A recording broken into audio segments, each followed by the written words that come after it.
Ngiyalibingelela bathandekayo lonke ngegama lenkosi esihlanganela kulesi sifundo isifundo sesibili kuleli kota. Mina engikhuluma lani ngumfundisi uG Mlilo, ngingosabangani bami ababili baziveze ngokuqhakathekileyo namhlanje. Salibonani isihlobo esithandekayo. Siyalamukela lami kusona lesi sifundo sifunda ngendalo lokwenzakalayo umuntu esewile. Mina engikhulumayo Elder Amos Maforo. Salibonani bantwana benkosi, sithanda ukubonga kuhlangana esifundweni njalo. Mina engikhulumayo nginguCrayton Gatsheni. uNkulunkulu abe lathi nxa singena esifundweni.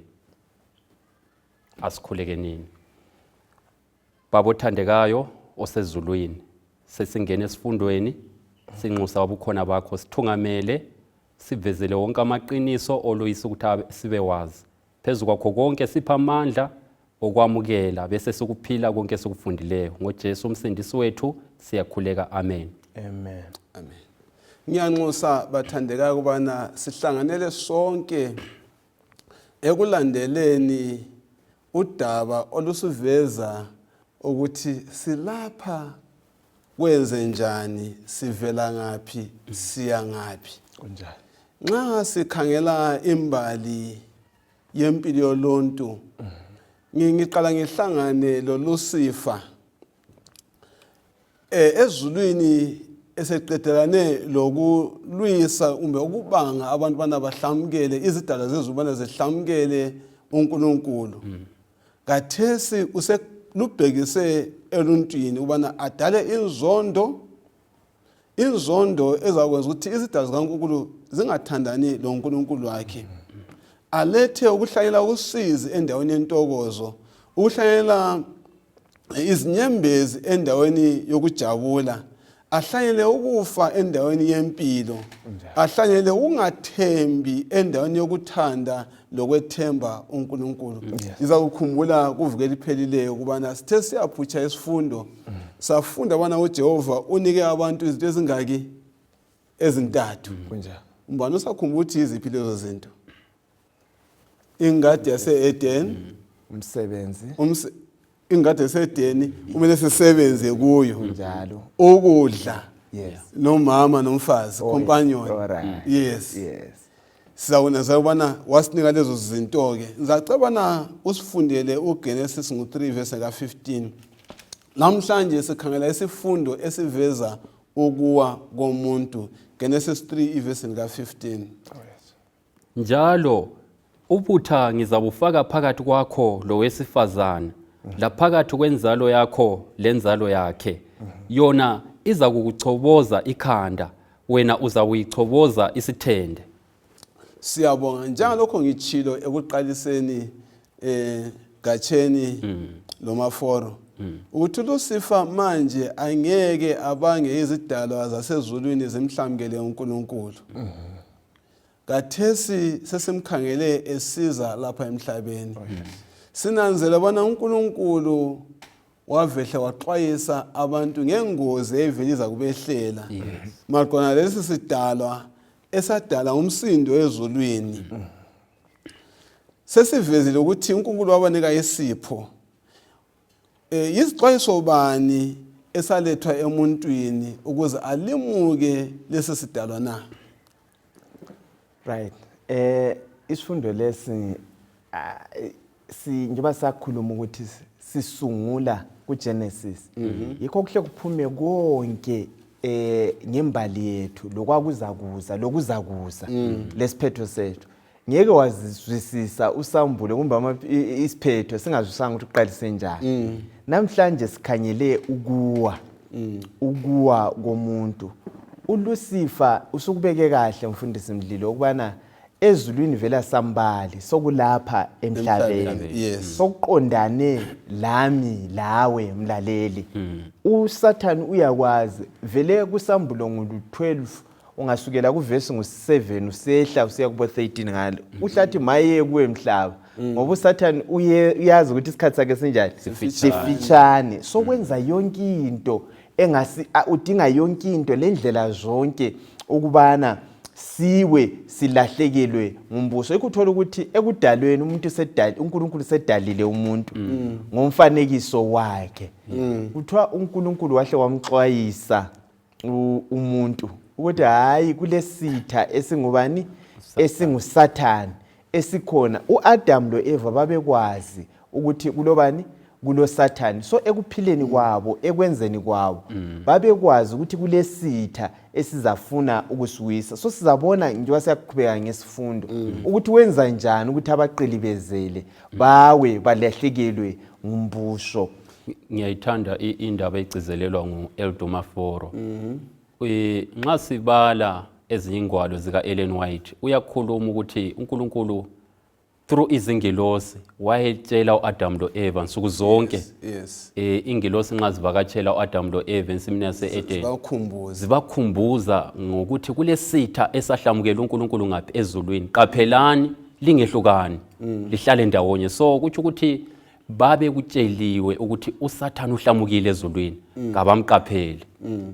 uGenesis 2:16-17 uthi yena inkosi uNkulunkulu yasemlaya umuntu esithi kuso sonke isihlahla sesivande ungadla lokudla, kodwa kwesihlahla solwazi lokuhle lokubi ungadli kuso, ngoba mhla usidla kuso uzakufa lokufa. Kunezinto ezimbili esizithola kumbe ezintathu okumele sizithole kuleli verse eziqhakathekileyo. Nxa sibala kuyini esikufumanayo kuleli verse, uvela ufuna ukukhuluma ngaphambi ngakubana ngibale leli verse. Okay, uzananzelela ukubana uNkulunkulu andisexwayisiwe uAdam loEva ukubana hayi kulesitha. Okwakuthinta ngevikeli izidluleyo ukuthi izihlahla lezi akulala sisodwa babesihlanyelile, banikezwa kwathiwa bedle. uNkulunkulu wasesithi kuzo zonke izihlahla lezi akwenze njani, lidle, kodwa kugoqela lesihlahla sokuphila liza kusidla, ngaphandle kwalesi sokwazi okuhle lani lokubi. uNkulunkulu wahle wabaxwayisa ukuthi hayi lesihlahla lenza lingasidli, ngoba mzwana liyakusidla liyakufa. So okunye kwakhona indaba yokufa. uNkulunkulu uhle abaxwayisa ukubana hayi mzwana liyakudla lesi lizakufa. Number 2, liyabe selisazi okubi. uNkulunkulu empilweni zethu wayengafuni sibe ngabantu abazini okubi. Kulolunye ulwazi sakuthinta phambili esingamelanga sibe lwazi. uNkulunkulu njengomzali osivikelayo, ungahambi ebusuku, uyakwazi ukuthi ingozi ungahambi ngalindlela kumbe kufa kwama-ramps athile, ngoba siyakwazi ukuthi kule ngozi ethile elwazini lwakhe. Ngenye indlela uNkulunkulu wayengafuni sazi ububi ngenkambo abathi experience kunjalo. Njengomntwana okuthana umzali xa ethana umntwana ungabambi lapha uzakutsha. Ungabambi lapha uzakutsha. Angabona lokho kulenkani akwekele ubambe kuyokuthi ngikhona kuzakuthi ho kanti ukutha kunje. Ngizwa uMaforo esitho njalo ufuna ukuthi kunjalo. Sibili mfundisi, uAdam loEva babetsheliwe ngokucacileyo ukuthi bengadli, kodwa ke uNkulunkulu wayengasoze abamba izandla zabo ukuthi nxa sebesiyabamba isihlahla lesanahla bamba isandla ukuthi bengadli. Khona lokho lokukhulumayo ukuthi umntwana ukuzabona ukuthi into le ingozi kumele akathinte. Ungayisikho ukuthi uNkulunkulu wayengamthanda uAdam loEva. Hayi, umuntu vele lezi zidalwa zonke ezidalwe nguNkulunkulu zadalwa zile inkululeko, freedom of choice. uNkulunkulu kadalanga umuntu waba li-robot. So umuntu wayelelungelo lokuthi azikhethele ukuthi adle kumbe angadli. Kwakusemandleni omuntu. No, siyabonga kakhulu. Siyabonga kakhulu. Yeah. Kambe izulu lathini sekonakele engadini? Sifumana themba bani kuleli verse uGenesis 3:15 ongiyesiqale ngaye? Yes. uNkulunkulu kathuli. Ungabala even uSambulo ngo13 verse ngo8 ukhuluma ngewundle lahlatshwe kudatshulweni komhlaba. uNkulunkulu esimkhonzayo uNkulunkulu esingamthi ngesikhiwa oproactive, ongameleli ukuthi izinto zize zenzakale konakale abe sengenela. Umuntu esewonile uhle alethe isithembiso ku3:15 khona phana ukuthi yena uza kufaka ubutha number 1. Right. uNkulunkulu ufaka ubutha phakathi kwenzalo yenyoka lenzalo yesifazane. Right. Phakathi kukaSathani loluntu lami. Ngoba ayikubonile mfundisi ukuthi angakwekela ngendlela lezi zombili esasizwanana ngayo kwakuyonakala. Right. Kuhle umuntu athabala alahlekelwe ikusasa. So esefake ubutha uNkulunkulu abesesitsho kubana inyoka iza limaza isithende, then inzalo yesifazane icobodise icrashe ikhanda iqedelane lekhanda. Ande abantu kulimaza lokucobodisa. uNkulunkulu wahle waletha ivangeli lakuqala, igood news yakuqala khonapha ukubana hayi kulosindiso, kule solution, akuyikuphetha kunje, umuntu ngiyakuthanda, lobusuwonile ngiyakulandelela, ngizakuhlenga, uletha indaba ezimnandi. Siyabonga kakhulu. Kuyathathekisa mfundisi ukuthi indaba yesiphambano siyayithola kuGenesis. Ukuthi indaba yokufa kaJesu. Kutsho ukuthi uGenesis 3 verse 15 livangeli nxa engekho yena ngeke sazwisisa the 4 gospels esibala ngazo ku New Testament. So sithola ngamafitshane ukuhlangana okwenza iBhayibheli.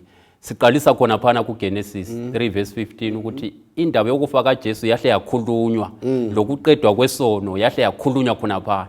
Ukuthi yebo linake liselingeni lesonweni kodwa likhona icebo elokuqeda uhlupho lolu eselingene phakathi kwalo.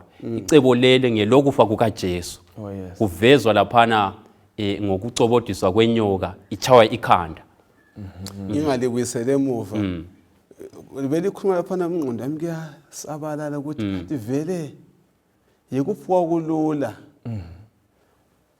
ukudla zonke izihlahla ukungadli isihlahla esisodwa. Ngakho uNkulunkulu wathana lingadli zonke izihlahla besidla lesi sihlahla. Yikuphwa kulula. Owakulula vele yilokhu umlimi abalaya khona. Uthi dlanini zonke lezi. Ukuthi umuntu Gatsheni ndohlupho umuntu vele ungathi ungenza iso. Yikho kanye afuna ukwenza njani? Afuna ukukwenza. Ethandweni lakhe uNkulunkulu wayithile ayidlanini zonke lezi lingadli lezi. Endekathulanga isizathu wahle wabatshela. Mzande yakudla lesi liza kufa. So lapha indaba izokuthini ulalela ba. Otsho lokhu ngubani? Yes. Alright. Okulula yokulalela uNkulunkulu akuthile ukuthi lingadla okuningi lokho. Ikupho okulula phakathi kokwechumi. Ukudla kongu9 lokungadla okukodwa. Andi phela engade neseyedeni badla isihlahla. Okwechumi lakho kuyadliwa futhi. Vele isihlahla lesana. Nxa sibuya ku stewardship vele sasimele khona lokho ngesikamlimo. Sasingese ungadli lokho. Not only sona isihlahla, even ungabuya ensukwini kade sizibala last week, insuku eziyisikhombisa. Umuntu yasebenza zakhe ezisithupha zonke lezi angenele lo suku likaNkulunkulu. Adle lokhu umlimi amnikeze uthi umhlaba nokugcwala kwawo ngokwami. Ngokwakhe nguyosipusisa ethi letho kwechumi. Kungcwele kimi kodwa siyadla kukho konke kepha siyagula siyaswela asiphumeleli ngoba uNkulunkulu asimlalelanga siyafa nokufa ngoba simlalelanga uNkulunkulu. Ngamanye amazwi kuthi ukuthi abantu kwesisikhathi siyathanda ukusolo Adam lo Eve ukuthi abadala labana basenza bathi lathi siyaphinda sifundisa umlilo ekulethile lapha ngokudla okwechumi siyenza exactly into eyenziwa nguAdam lo Eve. Ukuthinto kukaNkulunkulu okungamelanga kubanjwe. Ngibona kulesifundo esimangalisayo. Akusifundele ngizafuna abantu sibalele amavesi ambalwa. UGenesis 3 ivesi lika 1 lelika 2. Abesekhonto besibili ngo11 ivesi ngelika 3. Akusibalele uGenesis 3 ivesi lika 1 ngelika 2. Inyoka yayilobuqili ke kulayo yonke inyamazana yeganga eyayiyenzile inkosi uNkulunkulu yasisithi kowesifazana yebo uNkulunkulu watsho yini ukuthi kumele lingadli kuso sonke isihlahla sesivande Uverse 2, owesifazana wasesithi enyokeni, singadla okwezithelo zezihlahla zesivande, kodwa okwesithelo sesihlahla esiphakathi kwesivande, uNkulunkulu wathi lingadli kuso, njalo lingasithinti, hlezi life. Siyabonga. Akusifundele ke 2 Corinthians 11 verse ka 3. Esavula livesi anisiyayizwa lapho uthi Genesis ngo3 ivesi yokuqala uhlaqala ngokuthi ini inyoka uqala ngesabizwana. Alright. Yabona indaba Kunjalo. uqala ngesabizwana so sabizwana sichoni sivezana. Alright. Okuvezwa lapha kuhle kuveze ubana ibala elithi inyoka kumbe isabizwana lesesilethelwa ngumfundisi umlilo ukubana into eyayisazakala. Into eyayisazakala. Yayi common. Wonke umuntu vele nxa ongahle wathi inyoka kwahle kwazakala uthi ukhuluma ngani lento enjalo. Okay. Yes. Iverse. Yes, awusibalele. Kwabasekorinte wesibili 11 verse 3. Kodwa ngiyesaba ukuthi hlezi njengalokhu inyoka yakhohlisa uEva ngobuqili bayo, ngokunjalo imicabango yenu ingaduhiswa ebuqothweni obukuKristu. Liyathutsha futhi indaba lana ini inyoka. Sisigaba sesithathu ukuthintwa ngenyoka. Ngizafisa ukubana ngizwisise lapho ukuthi nxa silalela amavesi ngubani yona le inyoka. Ihloseni inyoka kuEva na uSambulo 12 verse ka 7 kusiya ku 9. Sambulo 12 verse 7 siya ku 9. Yeah. Ithi yona, right. Kwase kusiba lempi ezulwini, uMikhayeli lengilosi zakhe balwa bemelene lomgobho walwa ulezi ngilosi zawo. Njalo babengela kunqoba le ndawo yabo kayabe isatholakala ezulwini. Umgobho omkhulu waphoswa inyoka endala ebizwa ngokuthi nguDiabola njalo uSathane, okhohlisa umhlaba wonke, waphoselwa emhlabeni, lezi ngilosi zakhe zaphoswa kanye laye. Right. Ingubani ke linyoka eyakhohlisa uEva na asike sichazeni ngendaba yenyoka. Indaba yenyoka engubani? Kuthiwa eMiddle East ngale okwenzakalayo vele wawuthi nxa ungakhuluma ngenyoka kuhle kwazakala ukuthi ukhuluma ngesitha. Inyoka imele isitha.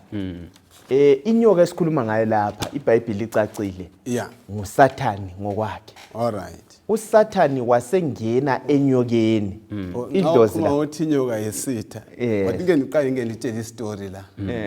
Mina yake yandiloma inyoka. All right. Yandiloma umunweni lo. Sasemncane. Oye kuzahlekisa. Sengithethe. First time phela uthethe ngikhona usiba lo muntu vele ngikhule ngingedwa. Kususiba lo muntu sesishiya lonke. Yeah, engu. Abese ngithinta ngozwane. Avela ngithinta ngozwane kuhle kufomelethe kubuyiphupho. Ngihle ngibona inyoka nansani yabuya iyangithandela enyaweni. Ngithi kunje lapha sengilinywe ngiyabhula inyawo ngikhahle kozwayizo zokukhala umuntu eceleni kwami. Sikhuluma ngenyoka ukuthi isitha. Hayi yalapha ngikhuluma. Ingakuluma yabo lokho zakhumbula. Awukhohlwa. Inyoka kuthiwa kumbe lilethe lokho. Yeah. Bendilalele imbukele enye documentary bathi inyoka ungayikhangela ngendlela enziwe ngayo. Lapha embanjeni zayo. Kuyakhanya ukuthi kwakulokunye kwakuthile kwakukhona. Ungayabala ibhuku okuthiwa nguPatriarchs and Prophets page ngu53. Yeah. Liyaveza ukubana inyoka yayilempiko yayiphapha inyoka iBhayibheli bese sithi inyoka yayibukeka ilobuqili yikho ke uSathani wasebenzisa inyoka wangena kiyo yikho uzananzelela ukuthi even isigwebo senyoka nxa sasesibuya inyoka nguSathani kuthiwa wayangena enyokeni so okwakumele kumangalise kumbe uEva ukuthi kanti namhlanje inyoka ngoba iqiniso lalikhona lo kwakungasopopayi lo wasongane kwani wawumvuna ukuthi inyamazana zazikhuluma zazingakhulumi inhle njalo inyoka yayingakhulumi kodwa uSathani wasesiyangena enyokeni yazwakala isenze njani isikhuluma ungafunda uPatriarchs and Prophets nalokhuluma ngaye yes okwenza uEva laye wangena kuleso sono kuthiwa inyoka yathana phela mina ubuhlezi umbona ngihamba lapha ngingakhulumi kodwa sengidlela sengizizwe ukwanisa ukukhuluma wona ovela ukukhuluma uyahlufana lo uNkulunkulu ubusachaza ukuthi inyoka ngubani okay ngicizelela lapha kulesifundo lapha enyokeni ikakhulu ekuthini sizwisisa ukuthi uSathani ungubani njalo usebenza njani okwakuqala enyokeni kakhulu inyoka le ethwa inhlathu ingani ngenye yezinyoka eveza ukuthi uSathani usebenza njani kunjani egangeni ngale inyamazana ziyasondela zifuna ukuzobuka ubuhle benhlathu lokuhamba kwayo kuya kungakhanyi but yona iyabivele sithayimele khona phana ukuthi ngifuna ukubamba liya zona zisondele eduze zibona ubuhle bayo so lo Sathani unjalo uadvertise izinto eziyingozi kukhanye sengazathi zinhle abantu sizikawukele sizisondelele ekugcineni uya-attack uyenza ukuthi sibone sengazathi umhlaba muhle sikhohlwe ngobuhle obungaphi obusezulwini but itarget yakhe iyabiza impilo zethu okwesibili okundithathekisayo kuthiwa khona uSathani wangena enyokeni inyoka yakhuluma kutsho ukuthi babukeli labalaleli kuqhakathekile ukuthi sikuzwisise ukuthi kasoze sihlangane lo Sathani ehamba ngenyawo but uSathani sengangena uyangena komnye umuntu abesekhuluma so kulokunye ukuthi umuntu uyazondela umuntu sibili ahle amzondela athi lo ngiyambloka lokumbloka mbathini kasekuzwisiseni ukuthi lesane senzo asenzileyo hayi nguSathani ongene kuye yekuPaul phela sithana kasili lenyama lani legazi ungabona lokhu kuyinyama ubona ngingaseka phuma igazi ayiso sitha sakho yona lo catshileyo hayi ngiqedisela amagama akho siyabonga mfundisi so ngisithi ukuthi akasibeni kwazi ukwehlukanisa ukuthi alonga ugatsheni okhulumayo khathesi lo akasenguye egatsheni uyakhumbula uJesu gatsheni uthi kuPetro uthi suka yimi Sathani wayebona hayi uPetro okuyinkulumo lokho akusenguPetro nguSathani uyabona ngicizelela lokho kutsho ukuthi hayi asiboneni okungale kwakhona uSathani uyangena vele lokho kobudlo ukubona inkomo ethile uyangena khona pha kuthi yabhunga iyathina hayi nguSathani ongene akuqali ngathi wakwenza ebadaleni bethu akusibalele uYesaya 27 verse ka1 sizwe ukuthi uchaza njani ngale inyoka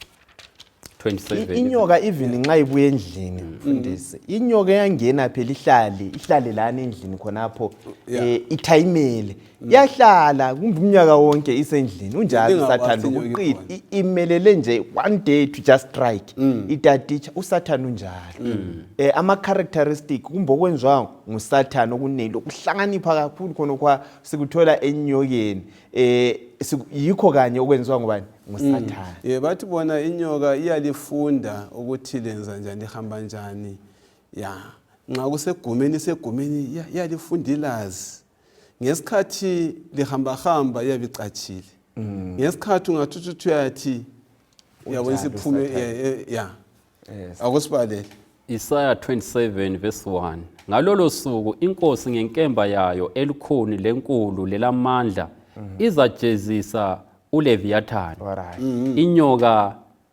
ebalekayo ngitsho uLeviathani inyoka egoqanayo ibulale umgobho oselwandle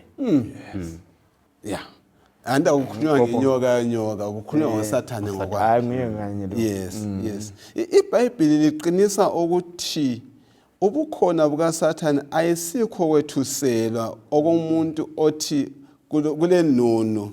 uSathane ukhona singacaba singacaba ukuthi hayi le inganekana ukwakutsho kambe singakunabisa yini lokho kwendaba. Uyabona khonokho esikubukela ungopopayi ukhona ama cartoons la. Inganekwane esizizwayo. Lamabhuku amanye sowabalayo sokubuye kwalulazisa emcabangweni yethu indaba kaSathane. Lemdwebe khona kuyadwetshwa uSathane ungani lempondo enjani hayi kanjani. Vele uSathane twa uyingilosi yokukhanya. Now khonokwana engifuna ukufithizela ukuthi kwesinye isikhathi kuyalulazisa ingqondo yethu. Kudlalwe ngakho abantwana bayabukela kwangani kakho kangani kaphili. Njengoba sikhuluma ukuthi uyabe njengenyoka just elinde ukuthi one day attack asihlasele. So kasiqapheleni indaba kaSathane uyaphila ukhona ulalele uyalesilandelela kodwa yisitha esinqotshiweyo. Asikwazini lokuthi singamnqoba njani ngokutatitsha ilizwi likaNkulunkulu siphile ngalo kuzasisiza. Khumbula kuMateyu 4 uLuka 4 uSathane linga uJesu. Kuthiwa ubuya njengengilosi yokukhanya. At first uJesu wayengaboni la ukuthi ngubani la wasemuzwa ngendlela ayikhuluma ngayo. Kwakuyingilosi sibili. Yawonto uyadelela walanda lo mdala.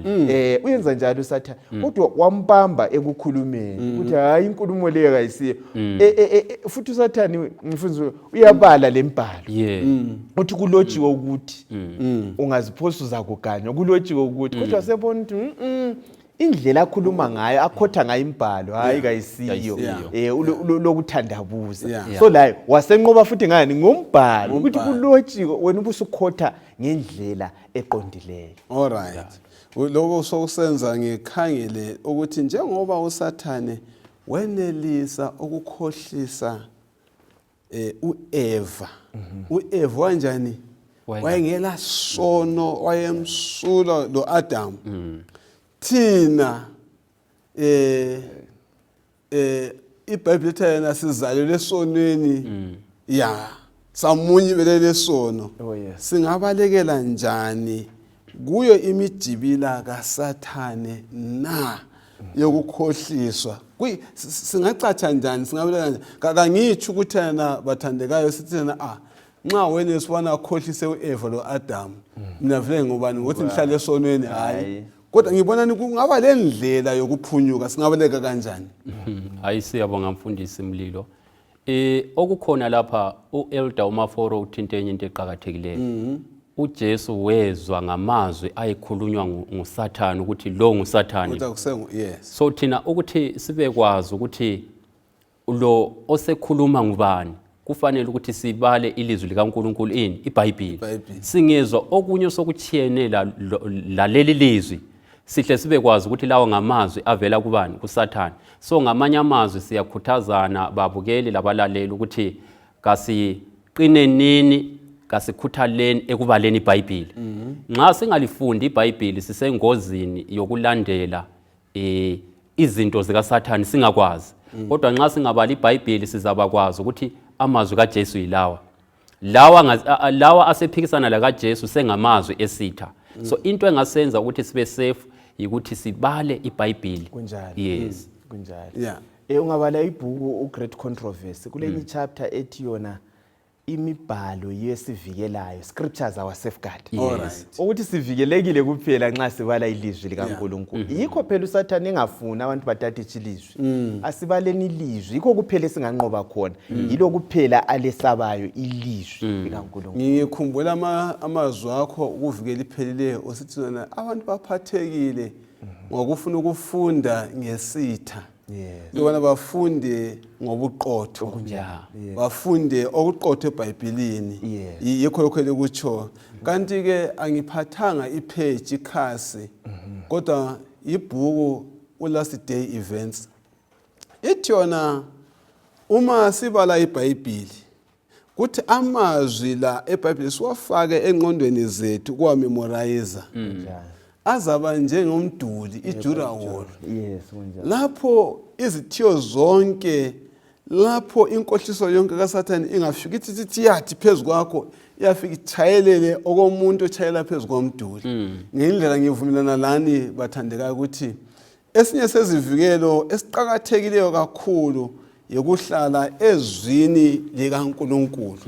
Ezwini likaNkulunkulu siyabonga abathungameli bethu ababa nombono ukuthi lifundwe iBhayibheli kusukela ngoJanuary kuze kufike kubani uDisemba. Ndethemba izimuli ziyalifunda iBhayibheli. Lokho ikwakha umduli ijura wall ezasivikela ngokumangalisayo. Akusibalelela amavesi uGenesis 2 verse 16 lo 17. Usufunda amavesi uGenesis 3 verse 1 usiya ku6 zabona sigcina ngapi khonapho. Genesis 2 verse 16 lo 17. Inkosi uNkulunkulu yasimlaya umuntu isithi kuso sonke isihlahla sesivande ungadla lokudla. Kodwa okwesihlahla solwazi lokuhle lokubi ungadli kuso ngoba mhla usidla kuso uzakufa lokufa. Akusibale lo 3 verse 1 usiya phambili. Inyoka yayilobuqili-ke kulayo yonke inyamazana yeganga eyayiyenzile inkosi uNkulunkulu yasisithi kowesifazana, yebo uNkulunkulu watsho yini ukuthi kumele lingadli kuso sonke isihlahla sesivande? Owesifazane wasesithi enyokeni, singadla okwezithelo zesihlahla sesivande, kodwa okwesithelo sesihlahla esiphakathi kwesivande uNkulunkulu wathi lingadli kuso njalo lingasithinti hlezi life. Asime khonapho uyazi ukuzikhumbuza futhi iveke liphele ukuthi intokozo engelamngcele yanjani iyabulala. uJehova yamnika umuntu ithiwa ukuthi akadle kodwa notho kwesihlahla esiphakathi nensimu. Uma siqathanisa uGenesis 2 verse 16 lo 17 simqathanise lo Genesis 3 iverse lika 1 kusiya ku6. Kule nkulumo bani ezilapha nxa ulalele ekaNkulunkulu ekhuluma lo Adamu le yenyoka ikhuluma lo Eva? Sifumana amahluko bani njalo ichoni leyo nkulumo? uNkulunkulu uyaxwayisa uAdam lo Eva ahlabatshele ukubana dlanini okuthile lokhu lingadli afake imngcele ngothando. uSathane kuGenesis 3 usebuya yena akhuluma amazwi afanayo alokuthandabuza anjani afanayo anganahambe lawana. Anti yabona yikho esikhuluma khona okuthiwa yideception kumbe ukukhohlisa. Akhohlise uEva ethi uNkulunkulu uthe yini anti yakuzwa kwinto kwakho mzwana liyakudla lapha uyakwazi ukuthi liza kufana laye lihlakaniphe. Khumbula Adam lo Eva babedalwe vele ngomfanekiso kabani kaNkulunkulu vele babe so lapha okwasokusenzakala yikuthi babe nguNkulunkulu kumbe babe phezulu kaNkulunkulu ngoba vele uSathane uthi yena ngiza kufaka isihlalo sami phezulu akufunayo kuba phezulu kabani kukaNkulunkulu. Ingqondo elethwa la so esimele sikuqaphele isihlobo esithandekayo yindlela uSathane abuya ngayo kithi la indlela asihlasela ngayo uyasebenzisa yona lemba kumbe indlela esikhuzwe ngayo abuye akutwist akutshintsha akuguqule kancane sokusiba ijefu vele ijefu nxa ifakwe echakweni fake nje umuthi omogundane echakweni uyabona ngani ngamasi kuhle ngadla lokho sokuyingozi iba deadly that way. Kodwa nxa ivele isegcekeni lapha ayisongozi. So inkolo eziningi uSathane ungene njalo kuyabe kuleqiniso elithile afaka amanga amalutshwane njengokwesanitizer kuthiwa 99.99 afaka kuyi 0.01 khonokwana kuba yingozi uyalahleka vele. Ukugcizelela amazwi akhulunywa ngu-Elder Omaforo sithola ukuthi okwakuqala into yaphambanisekayo la uEva wahambela duze lesihlahla sona siya uNkulunkulu ayekhulume ukuthi banganjani bangasili waqalisa wehlukana lomkakhe ukusebenza wahamba. Okwesibili sedlalela esihlahleni lesiya kuthiwa khona nxa ekhona phana waseqalisa ukuzibuza kanti uNkulunkulu kungenxa yani vele wathi singanjani singasili yikho inyoka yahle yathola opportunity. So kule ngozi ukuthi sizithole sisezintweni uNkulunkulu alaye ukuthi singazithinti kumbe singazibambi. Njengokuthi ugcina okwechumi elinye isabatha libuye lidlule okwechumi lokho kukhona endlini. Akuyanga ngapi? eChurch. uSathane uza kutshengisa ukuthi kule nto kumele ilungiswe laphana, thatha imali leyi. So singabodlalela ezintweni eziyingozi lapho kungafanelanga sibe khona, ngoba yiyo iopportunity uSathane kanjani ayisebenzisayo abe sefika ngaleso sikhathi uyabe susengozini enkulu. Enye into umfundisi Mlilo enginanzeleleyo kumavesi la ku3 usiya ku verse 1 to 6 indaba yokufa.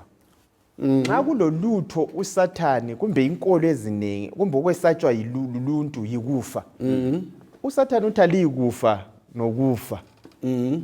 Abantu bayadla bese besifa, sefuna ukudefenda ukusekela amanga akhe lana.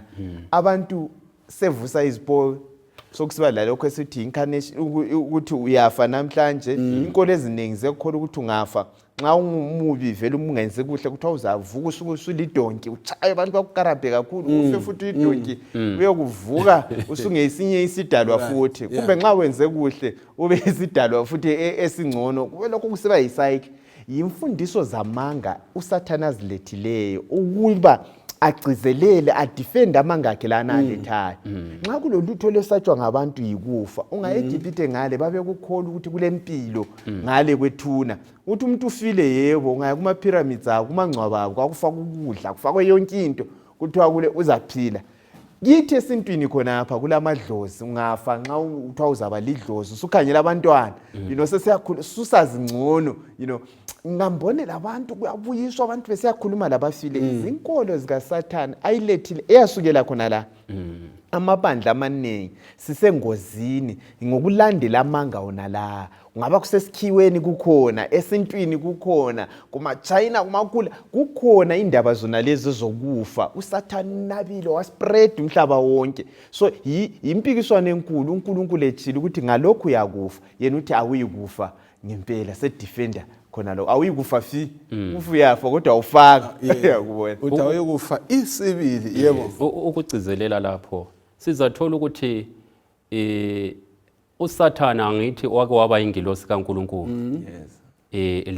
La amadimoni izingilosi ezacina sesithiwa ngamadimoni ezalandela uSathane.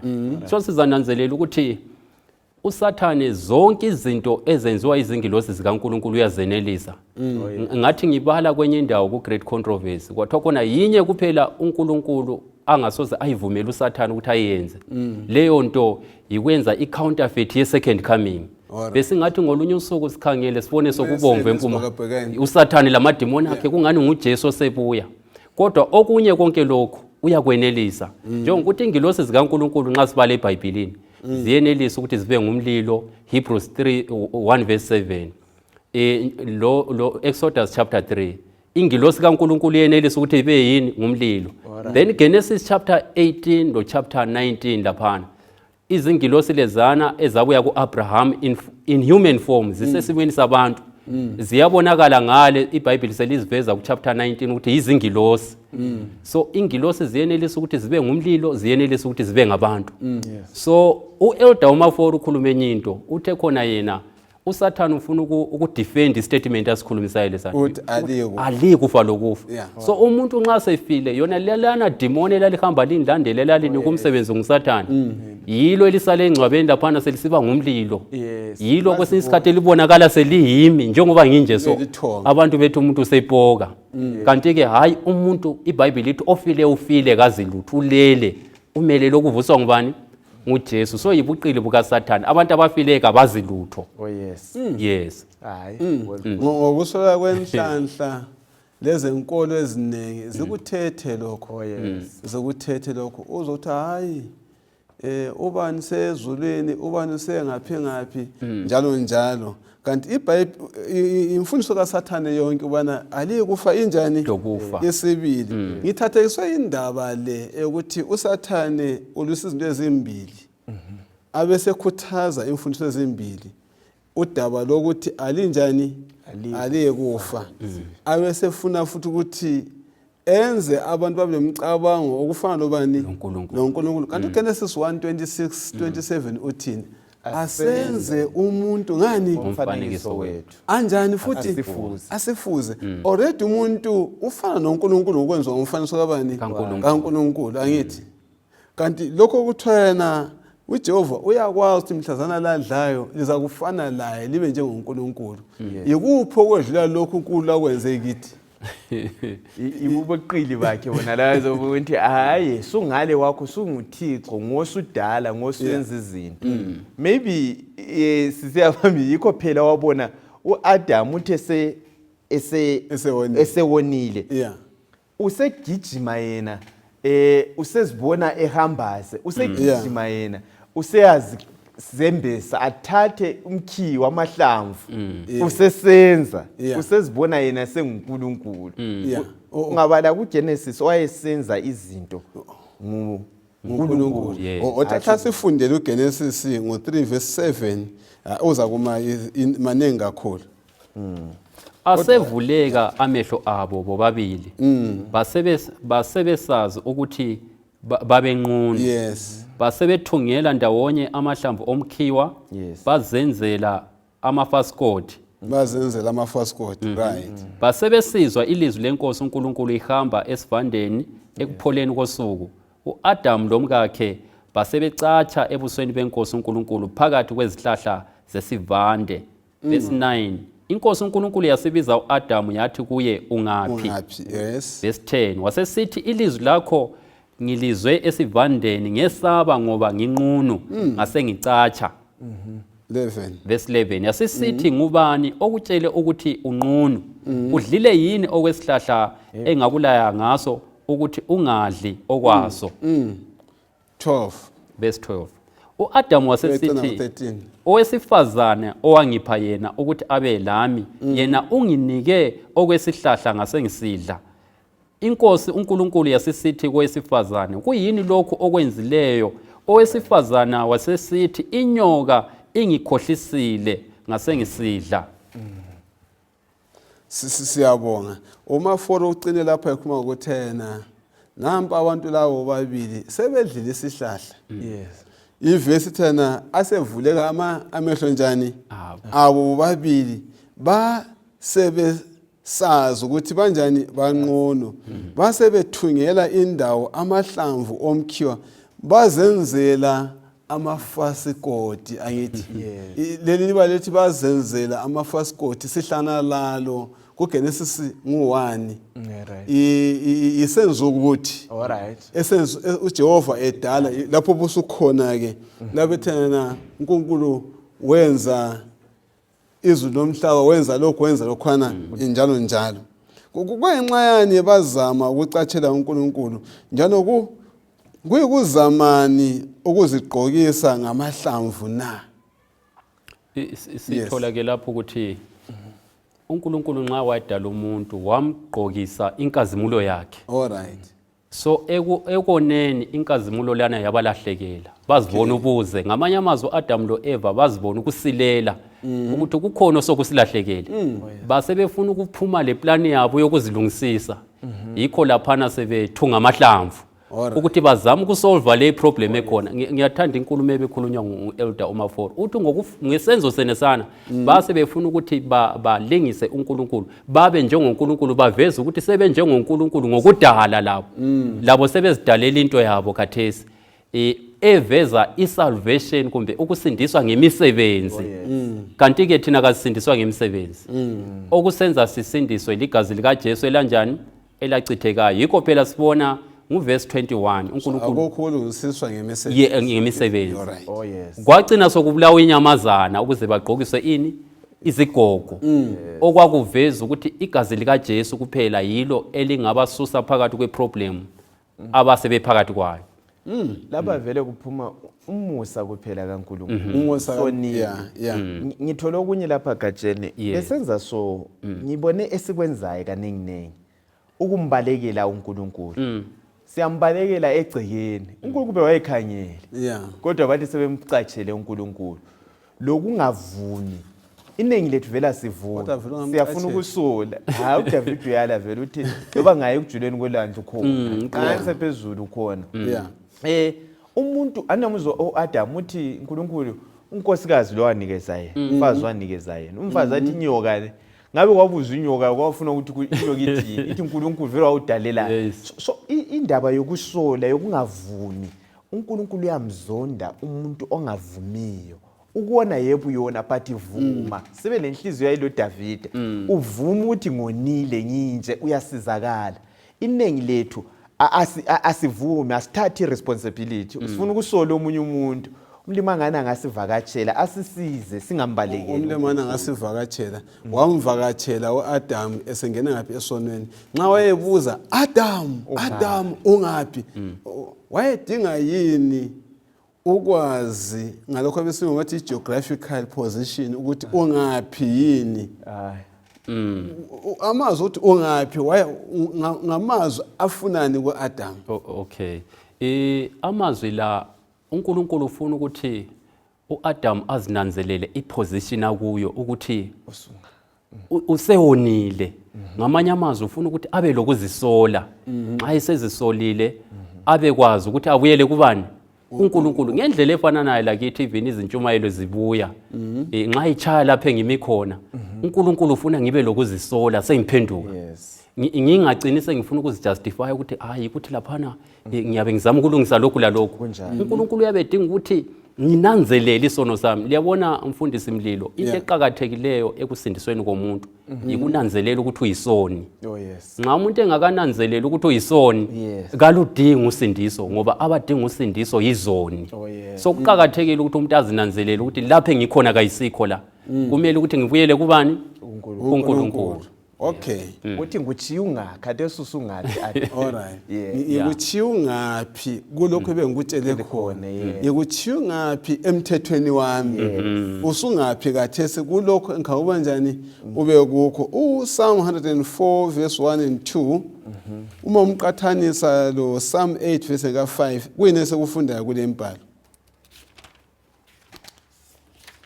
besibale uMahubo 104 yeah verse 1 and 2 uJehova usembesile alright uyosiqokisileyo yes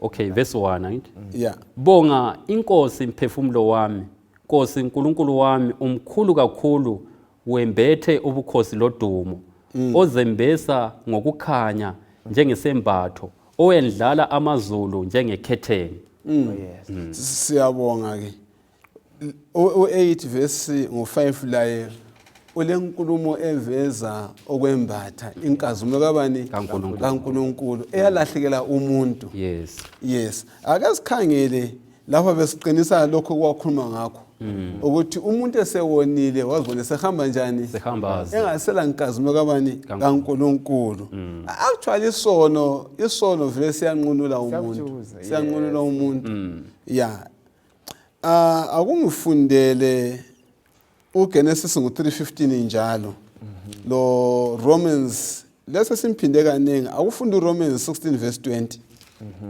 yeah nxa uyifunda ngifuna sicabange lokho yeah sebewonile abantu kukusecabana gwebe kathesi ngoba isono egcina konke kumele kube lesigwebo somela agwebe uqala ngobani ukugwetshwa nanzelela kumbe funda khona pha okay yes Romans 16 verse 20 njalo uNkulunkulu wokuthula uzahle amchoboze uSathani ngaphansi kwenyawo zenu umusa wenkosi yethu uJesu Kristu kawube lani amen uSambulo 12 verse 7 ngoba khona kunjani okulwa ezulwini yeah uJehova isitha sakhe uyasazi yeah anasithi thina nxa indlovu ezimbili zisilwa utshani yibo obasengozini so lapha uzathola ukuthi impi le ilwela phezkwethu uNkulunkulu uyakwazi okwenzakalayo yikho kwakuqala owanjezisayo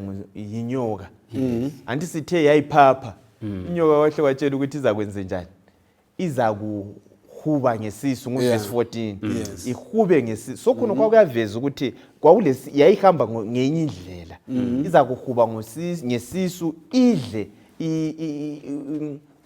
isihlabathi i-dust ebese sithi yena abeseletha ubutha esike sabuthinta lo bani uNkulunkulu afaka ubutha izindaba ezimnandi lezi ukuthi wafaka ubutha phakathi kwami lo Sathane. uNkulunkulu wathi ukubana inzalo yowesifazane iza kucobodisa ikhanda lo alimazi. So uNkulunkulu isijeziso sakhe isijeziso esife asinikeza lapha kwazi khona ukuthi kusukele ngapi okulohlupho ahlalethe lesithembiso ukubana umuntu uzamhlenga njani nxa eselandile ezinye izijeziso sokujezisa umuntu sokulesithembiso ukuthi hayi ngizakuhlenga ngizakwenzela kuhle.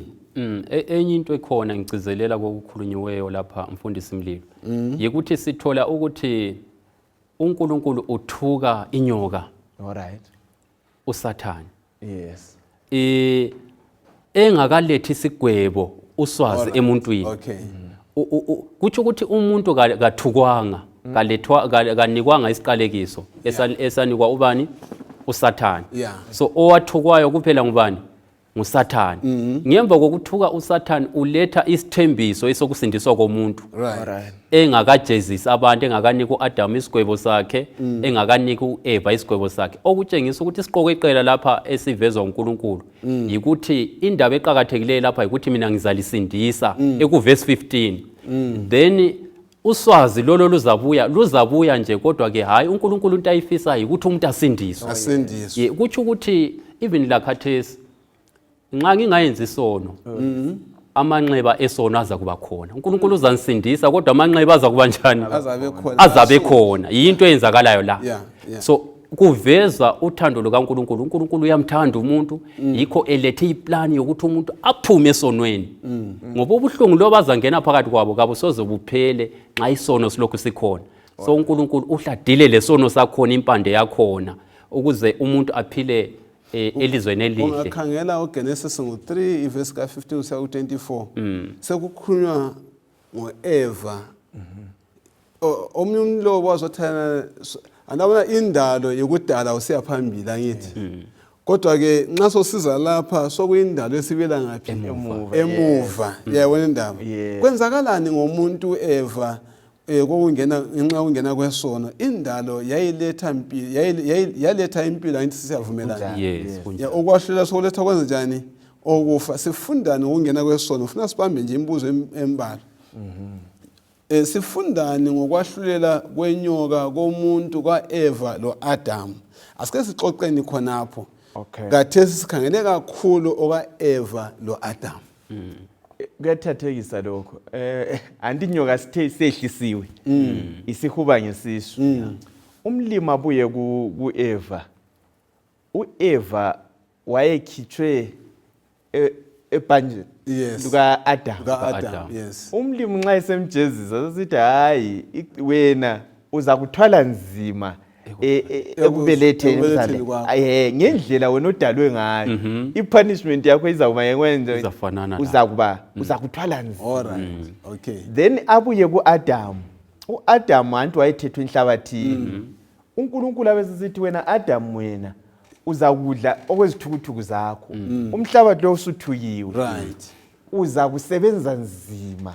Sebenze gada uze ubuyele othulini lapho wathathwa khona. Genesis 3 verse 19. So uNkulunkulu izwe ubisela izinto endaweni yazo ukuthi kusuke ngaphi kwenziwe njani. So akula kwensikhathi uzokuthi hayi uEva wasenza kumbe uEva wathwaliswa nzima. Punishment kaEva iwesi ngayizomama bethu hayi konke kufe kuhambelana lokuthi wena wawenzeni. uNkulunkulu lobe sethethelela ukwakuthi ugajeni ama consequences akhona ijustice iba khona ukuthi hayi kumele kwenziwe ngalindlela. Nginanzela lokho okwabangela ukuthi uAdam loEva bayeshuka kulezi zigwebo zonke. Andolenso afa wathi kuthanda izinto. uSathane wabangena ngendlela ukuthi lizaba lolwazi lokwazi okuhle kunjani lokubi. Abantu basefuna uba lolwazi. La nxa sijwayele ukucabanga ngolwazi njengento enhle kuvame ukuthi umuntu abeselolwazi olutsha olumnandi kakhulu yikho basithi abantu bathi sekukhanya okutsha ngoba ufuna ulwazi olunjani olutsha sonke isikhathi. Kungani kungenjalo kuzo zonke izikhathi ukuthi ngihlanye lolwazi olutsha? Yiziphi ezinye izinto okungcono zihlale ngingazazi? Kufana ulwazi andikade sisempini e-Ukraine o-North Korea vele izizwe ziyavukelana. Olunye ulwazi osoluphambanisa ilona lolwazi ukuthi abantu bayazi kakhulu ngama-nuclear weapons. Andinothi wavela ulwazi luza kwanda. Khathesi sisevalweni abantu benzile ukuthi impilo kungabi lokulwa i-America bayakwazi ukuthi iRussia ilama-nuclear weapons. So ulwazi lona lolwana esibe lwalo lulwazi oluhle sibili energy ye-nuclear sayifuna kodwa solusetshenziswa lwenziswa amabomba. Number 1. Number 2, uyazi kwesinye isikhathi ungazi izinto ongamelanga ubezazi isigaba kumbe iminyaka yakho ingakafiki khona pha. Ngikhulume ngabantu abatsha. Abantu abatsha bangathanda kumbe bazi ucansi bengakafiki khona lapho kuzabakhathaza. Kuhle yikho umlimo wakuchiya wathi lokho ngokwabantu abathetheneyo. Silohlupho khathesi abantwana ba-addicted to pornography, amabhuku abalwayo, izinto ezinjalo, amavuzo phathi. Lulwazi ususazi into njani. Silabantu abatsha abaningi abakulimazayo abasejwayele ucansi so akasakwanisi lokuthi ngazinceda kanjani. So ukuhlala ungazi bekukuhle khona ukuthi ubekwazi ukuthi hayi kusizafika isikhathi so kulezinto eziningi ezinhle singazazi. Uhlala unjalo kuza kusiza. So kwakungumusa kaNkuluNkulu ukuthi uAdam loEva bengabi kwazi okubi. Nanku phela kathesi sebekwazi okubi sebesenkingeni enkulu. Ngicizelela inkulumo kaEldumaforo ufaka umzekeliso wabantu abatsha. Kucina sokubafaka enkingeni enkulu. Iyokungabi kwazi ukuziphatha lokuthini thini. So sinanzelela umusa kaNkuluNkulu ngesenzo sakhe esokuthi ebatshela ukuthi bengathinti laphana, bengasidli lesana isihlahla ngoba wayivikela bona. So ezinye izinto mfundisi ukuright singazazi. Kuncedisa thina. Kulezi insuku abantu bahamba besiyadinga ukwazi ukuthi indaba ngigula ngumkhuhlane onje, indaba ngihlaselwe yilokho. Sengizwe abantu abaningi bekhandana ngamatshe begamlana ngamahloka ngenxa yokudinga lolo lwazi. Umuntu ahlale ukuthi wona abantu abakho begula so yalo nyoko nguye oqeda abantu abakho. Umuntu asuke lapha emhlasilela ngamahloka kanti umuntu wenkosi kazi nix. Ngicabanga ukuthi yebo izitha zikhona ziningi ezikhona ngaphansi kwelanga. Ngaba kwathi umaforo ngicabangelani ngizalala ingalalanga ngoba ngihlale ngakwazi ngicabangelani. Yes, alawe singa bathandekayo kumele sigqibe manje. Ngizanika ithuba uGatsheni ubana kulesi sifundo esiqhakatheke kangaka ngamafitshane kuyini olakho ongakufithizela kubalaleli ukukhuthaza ngohlupho lokuwa? Ngitholake lapha ngamafitshane balaleli lababukeli nxa sigqiba lesi sifundo. Isifundo sakuqala engifuna ukuthi ngilichiyele sona engisithola lapha ukuthi problem yesono ukuze sisindiswe sibuyele ekhaya kasivumeleni uNkulunkulu asisindise kulecebo elilodwa elokusindiswa ngelokuchitheka kwegazi lika Jesu. Imisebenzi yethu kayisebenze. Kumele ngivume ukuthi ngiyisoni kuqala. Lapho emphambanise khona kangivume uNkulunkulu abesethatha indawo esiyaphambili. Ngenza njalo ngizaba ngumuntu osindisekayo. Siyabonga uzasikhulekela emva kwalokho. Khonokho ukuthinta mfundisi kuqhathekile asihlaleni sikwazi ukuthi siphakathi kwempikisano phakathi kukaSathani lo Jesu umhlengi wethu. Konke lokho kwenzakalayo kungabe kuyabuza imikhuhlane kulethwe nguSathani. Ungakuzwisisa khona lokho ukuthi siwile thina sawa kodwa umhlengi wethu uyaphila. Umlimu angana ngasenzela kahle nxa sikhula ekumazini uNkulunkulu lekukholweni kwethu. Asibeni lomthandazo. Baba sezulwini siyabonga ithubo sinikeze lona sitaticha ngokuwa komuntu sinje siwile Jehova hathi ngokwentando yakho kodwa siwishwe nguSathani lathi salandela kodwa wena wasilandelela wazosihlenga. Siyacela siyancenga ukuthi sinanzelele isimo sethu samukele isipho esinguwe. Wena wacobodisa ikhanda lenyoka wasisindisa bese siya ekuphileni. Ngesifundo sona lesi uSathane siyazi kasithandi, kodwa esikucelayo ukuthi sisizwisise, sazi ukuthi sisuka ngasiyanga lo musa wasenzela wona siwamukele. Ngumthandazo wethu okukholwa egameni likaJesu Kristu yakhuleka. Amen. Amen. Amen.